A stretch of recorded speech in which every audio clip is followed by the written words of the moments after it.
Ayos na mga par. Takas ng busing natin. Gawang mako. Yun, oh. Good morning mga kapanalo. Ayan, new video for today. Bali may problema ang ating motor. Meron siyang check engine.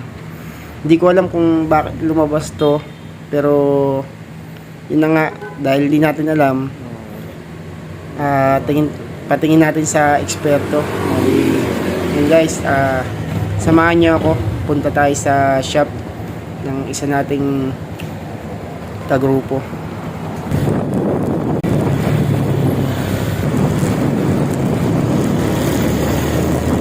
Okay guys, kung makikita nyo sa screen, yan tayo magpapagawa. Mako Garage MG Motor Shop.